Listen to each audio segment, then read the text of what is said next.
अभी मैंने आपको स्ट्रेंथ बता दिया, हार्डनेस बता दिया, स्ट्रेंथ बता दिया, हार्डनेस बता दिया और डक्टिलिटी बता दिया। अब आइए अगले प्रॉपर्टीज पे चर्चा करते हैं। ब्रिटलनेस, ये तो हमको पता ही चली गया।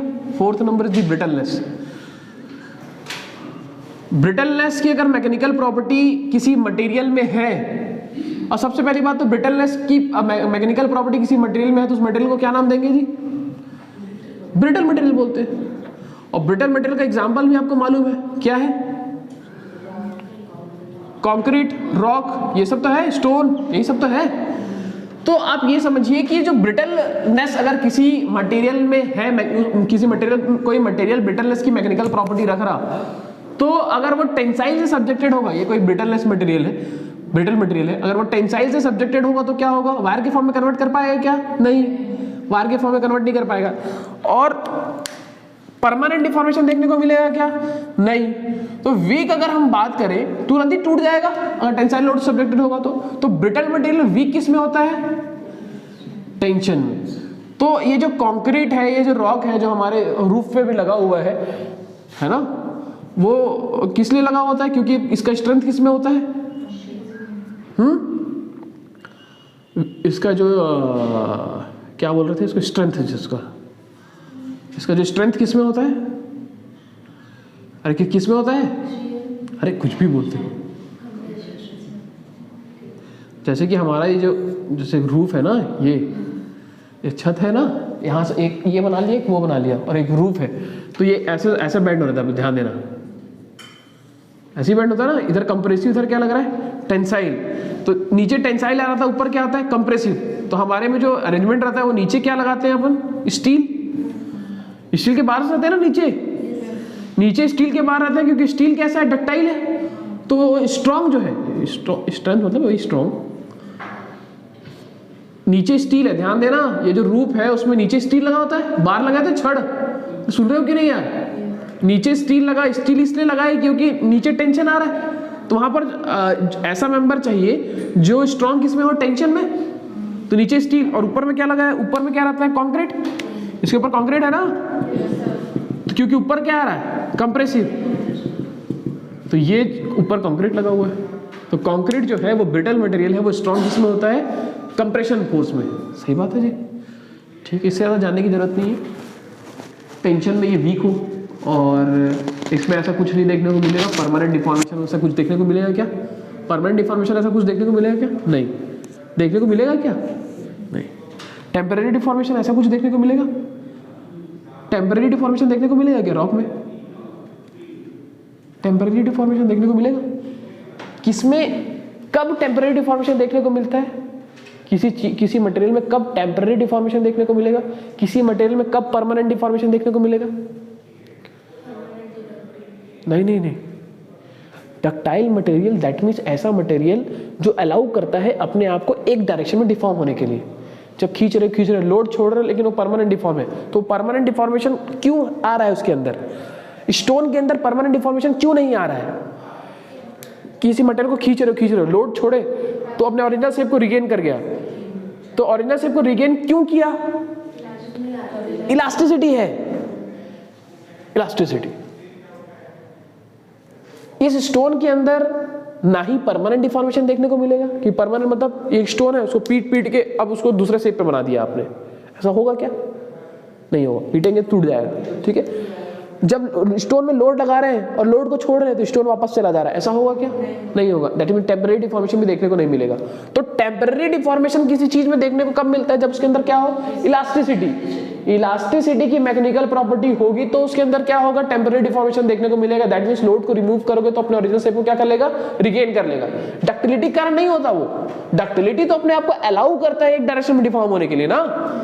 उसमें अगर परमानेंट डिफॉर्मेशन आ रहा है उसके लिए रिस्पॉन्सिबल कौन है? कौन सी मैकेनिकल प्रॉपर्टी है? प्लास्टिसिटी। अगर उसको वो डिफॉर्म हो रहा है एक डायरेक्शन में और लोड को तुम छोड़ रहे हो और अपने ओरिजिनल शेप को रिगेन कर लिया, दैट मींस टेम्परेरी डिफॉर्मेशन आ रहा है, तो उसके लिए रिस्पॉन्सिबल कौन सी मैकेनिकल प्रॉपर्टी है? इलास्टिसिटी। तो स्टोन के अंदर, ब्रिटल मटेरियल के अंदर ना ही इलास्टिसिटी है और ना ही प्लास्टिसिटी है, लेकिन डक्टाइल मटेरियल अगर है तो उसके अंदर हो सकता है इलास्टिसिटी भी हो और क्या हो? प्लास्टिसिटी हो। और हो सकता क्या? प्लास्टिसिटी तो उसके अंदर है ही है, क्योंकि वो मेजरमेंट बताता है कि परमानेंट डिफॉर्मेशन कितना होगा डक्टिलिटी। तो कोई डक्टाइल मटेरियल है तो उसके अंदर प्लास्टिसिटी तो डैम श्योर है ही है ना, तभी तो वो परमानेंट वायर के फॉर्म में चेंज हो रहा है कि नहीं।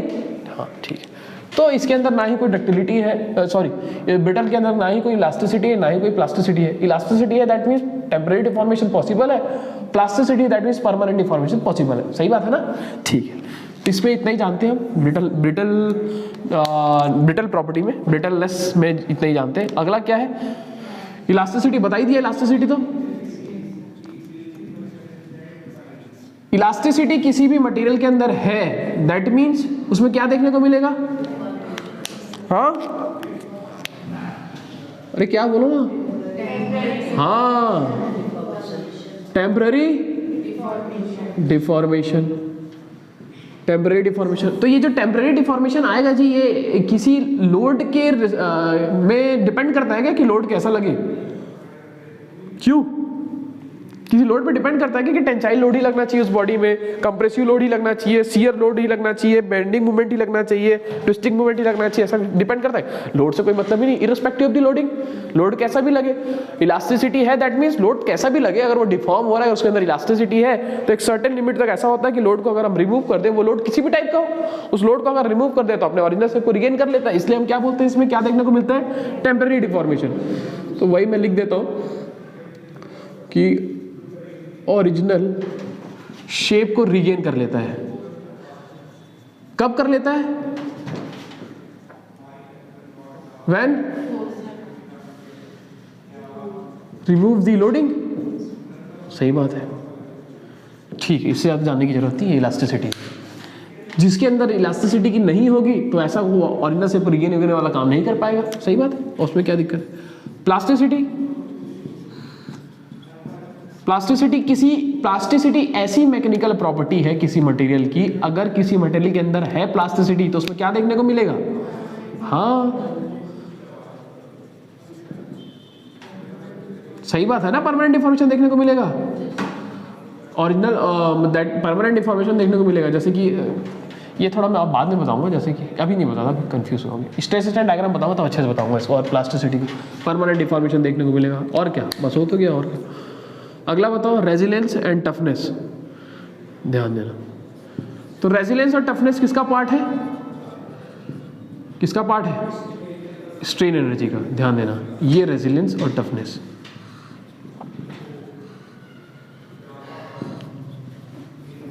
समझिए बात को, ध्यान देना। जैसे कि इलास्टिसिटी मैंने आपको बताया, इधर देखिए, ये आपके पास बार है, इसमें आप लोड लगा रहे हैं।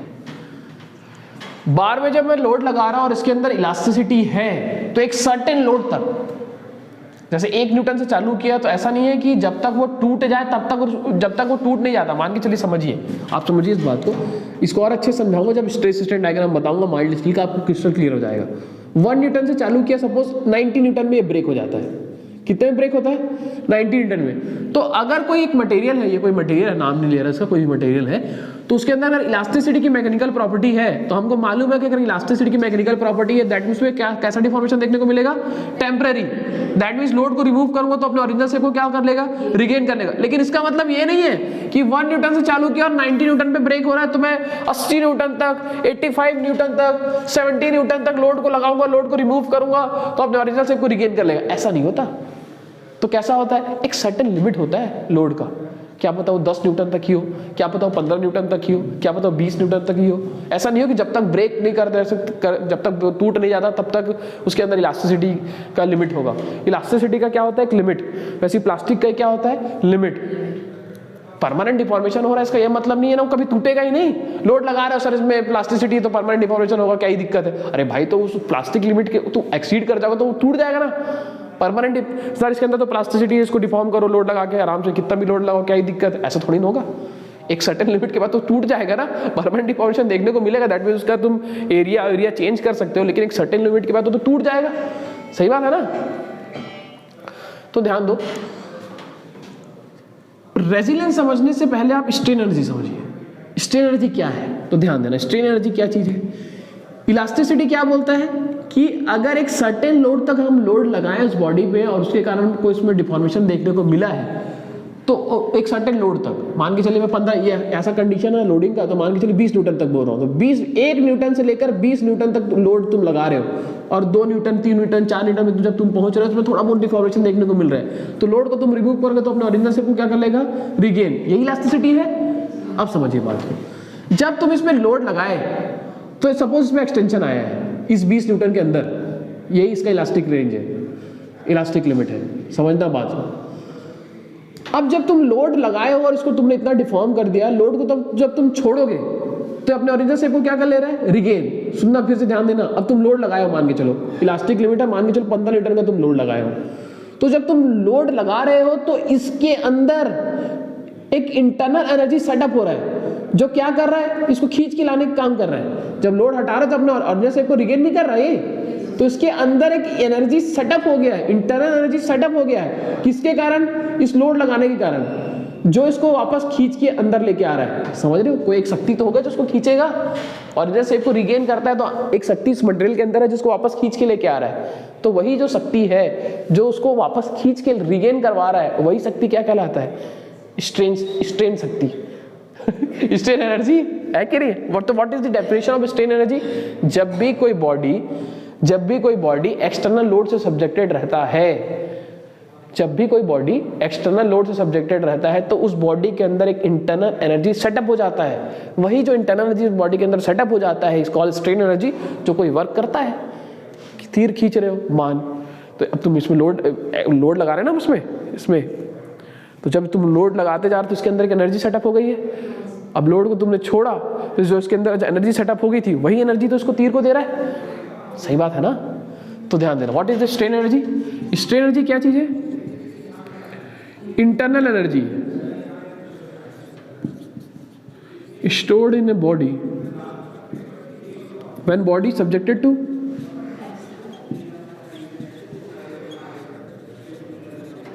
any external load। सही है कि नहीं है। और जो ये एनर्जी सेटअप हो जाती है वो कुछ एक्सटर्नल वर्क करती है, which utilise to do an external work. सही बात है कि नहीं, जो एनर्जी सेटअप हुई है। तो स्ट्रेन एनर्जी समझ में आया क्या। जब भी कोई बॉडी, अपने आप कुछ भी नहीं होता यार, सब कुछ लोड लगने के कारण ही होता है ना। जब भी कोई बॉडी एक्सटर्नल लोड से सब्जेक्टेड होता है तो उसके अंदर एक एनर्जी सेटअप हो जाती है, वही एनर्जी जो सेटअप हो जाती है इज कॉल्ड स्ट्रेन एनर्जी। अब समझिए बात को, ये तो समझ में आ गया। तो ये ऐसा अलग अलग क्या दिए हो, रेजिलेंस भी स्ट्रेन एनर्जी ही है, टफनेस भी स्ट्रेन एनर्जी ही है। अब समझिए इसका एग्जांपल यहां से जैसे हम लोग देखा था, तो देखिए 1 न्यूटन से 20 न्यूटन तक इलास्टिक लिमिट बताया है। इसके पहले एक और होगा जो मैं स्ट्रेन, जब आपको स्ट्रेस स्ट्रेन डायग्राम बनाऊंगा तो अच्छे समझाऊंगा। तो मान के चलिए 1 न्यूटन से 15 न्यूटन तक एक लिमिट और होता है जिसको हम प्रोपोर्शनैलिटी लिमिट बोलते हैं। अभी क्या पता आपको समझ में ना आया, उसको अच्छे से समझाऊंगा। हाँ जाओ।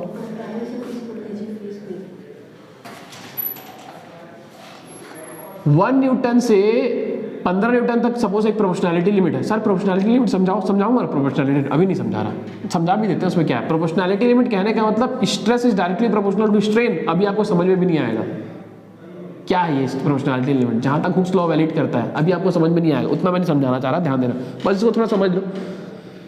1 न्यूटन से 15 न्यूटन तक प्रोपोर्शनैलिटी लिमिट होता है, ध्यान देना। लोड में लगा रहा 1 न्यूटन से 15 न्यूटन तक पहुंचा हूं, लोड लगाने के कारण ही बॉडी में इंटरनल एनर्जी सेटअप हो रहा है जिसको मैं स्ट्रेन एनर्जी बोल रहा हूं। तो उसको लिमिट दे दिया गया है कि प्रोपोर्शनैलिटी लिमिट तक, मतलब 1 से 15 न्यूटन तक जितना भी इंटरनल एनर्जी सेटअप होगा उसको मैं स्ट्रेन एनर्जी ना बोल के क्या बोलूंगा, रेजिलेंस। तो रेजिलेंस कहने का मतलब है इंटरनल एनर्जी स्टोर्ड, लेकिन कहां तक, अप टू, अरे बोलो सर प्रोपोर्शनैलिटी लिमिट तो समझाऊंगा ना। अब ध्यान देना, टफनेस क्या है, टफनेस भी स्ट्रेन एनर्जी है। और स्ट्रेन एनर्जी क्या है, जब बॉडी में लोड लगता है तो एक इंटरनल एनर्जी सेटअप हो जाता है, कॉल्ड स्ट्रेन एनर्जी। तो टफनेस क्या है, अप टू फ्रैक्चर 1 न्यूटन से 90 न्यूटन तक लोड, 90 न्यूटन में फ्रैक्चर हो रहा है। तो 1 न्यूटन से 90 न्यूटन के लोड लगने तक जिसके अंदर जितना एनर्जी सेटअप हो रहा है, जितना इंटरनल एनर्जी सेटअप हो रहा है, वो क्या कहलाएगा, टफनेस। तो टफनेस भी क्या है, एक इंटरनल एनर्जी है जो बॉडी में स्टोर हो रहा है अप टू फ्रैक्चर पॉइंट। सुन रहे हो।